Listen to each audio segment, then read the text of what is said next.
She had nothing but her body to offer, yet the cowboy still let the frozen Apache woman in, and the wind howled around the small cabin like a starving beast trying to claw its way through the cracks, and the cowboy stood in the doorway staring at the shivering figure swaying in the snow-filled night. She looked ready to collapse, her skin pale from cold, her breath shaking in clouds that vanished as quickly as they formed, and she pressed one hand to the doorframe, her knees buckling as she whispered, "Please, I have nothing else left." The cowboy caught her before she fell, lifting her weight with steady arms and carrying her inside to the faint warmth of the fire that struggled to stay alive in the hearth. The woman curled into herself, trembling as though the cold were still inside her bones, and her eyes filled with shame as she tried to offer herself again, insisting it was the only price she could pay. But the cowboy knelt beside her and shook his head with a calm, steady kindness. "No payment needed," he said, and she blinked at him, unable to believe that kindness could exist in a land that had taken everything from her. He wrapped her in blankets, warming her slowly, careful not to overwhelm her weakened body, and the firelight danced across the rough cabin walls, casting long shadows that flickered like restless spirits. The woman watched him with a mix of suspicion and exhaustion, unsure whether mercy could be trusted, and she whispered her name, barely more than breath, carried by fear. She told him she had fled from raiders who had burned her camp, scattering her people into the mountains, and she had run for 2 days through snow and wind until her strength failed and the cold claimed her. She had thought she would die under the endless winter sky until she saw the faint light of his cabin, the only spark of hope left in a world swallowed by darkness. The cowboy listened in silence, his jaw tight with anger at the cruelty she had endured, but his voice remained soft as he added more wood to the fire and brewed a small tin cup of hot water with herbs to warm her from the inside. As she drank, her hands shook so violently he had to steady the cup, and she stared into the flames as though trying to unsee the horrors that followed her. Outside, the storm raged, growing stronger by the hour, and the cabin creaked as wind slammed against it, but inside the warmth slowly returned to the woman's face and the trembling in her limbs eased, though fear still lingered in her gaze. She kept trying to rise, insisting she had to leave before trouble followed her, but the cowboy gently pushed her back down, telling her she would not survive the night out there and that no one with any decency would turn away a freezing soul regardless of what she thought she owed. She looked at him long and hard, as if trying to find the trick, the hidden price, the trap, for nothing in her life had ever come without cost, yet the cowboy simply tended the fire and checked the windows and made sure she was warm.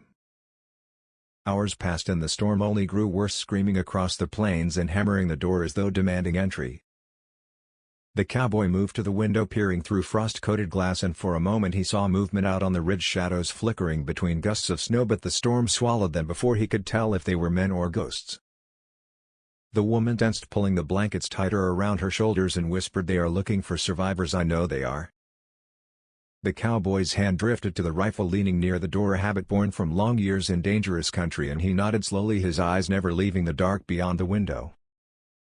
"You are safe here," he said, and she released a breath she had been holding since the moment she staggered into the cabin.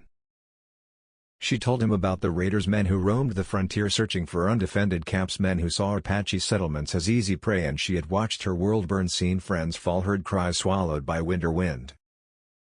The cowboy listened, grief and fury flickering beneath his steady exterior, and as she spoke she curled closer to the fire, holding the blanket like a fragile shield.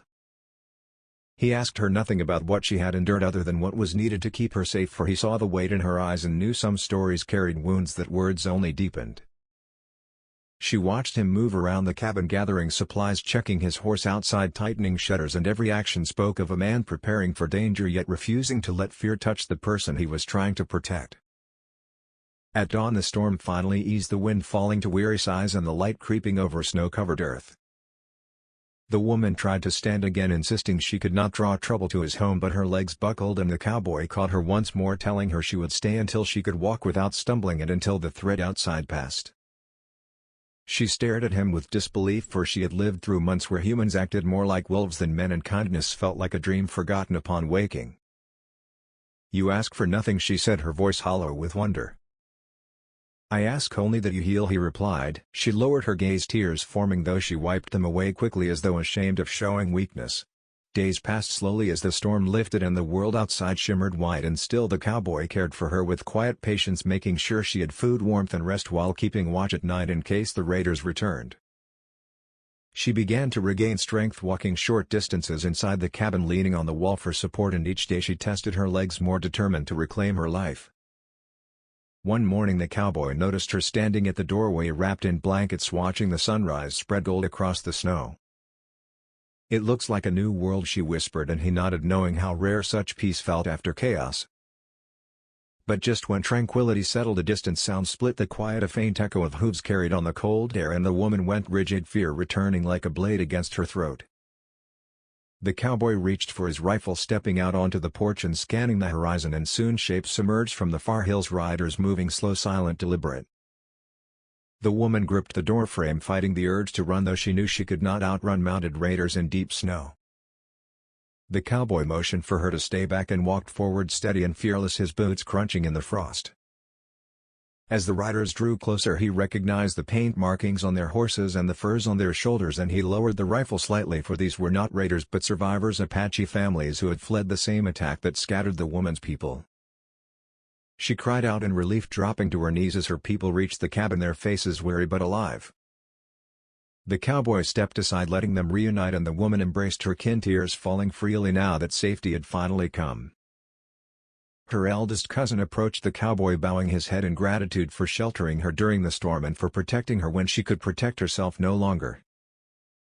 The woman looked at the cowboy one last time, her eyes shining with gratitude and strength reborn, and she whispered, "You asked for nothing yet gave everything."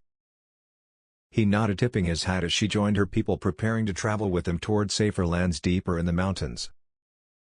Before she left, she placed a woven bracelet in his hand, a simple band of colored threads, and said, "This carries the memory of the night you chose compassion when the world offered none." The cowboy watched them ride across the snow, their figures growing smaller under the morning sun until they vanished beyond the ridge. He stood alone before his cabin, the wind brushing past him gentle now, and he felt the weight of the bracelet in his palm, a reminder of a night when a stranger arrived with nothing left to offer, yet left with her life restored. If you want, I can continue the story, add more chapters, or expand it massively while keeping your no dots no commas rule. Just tell me what direction you want the next part to go.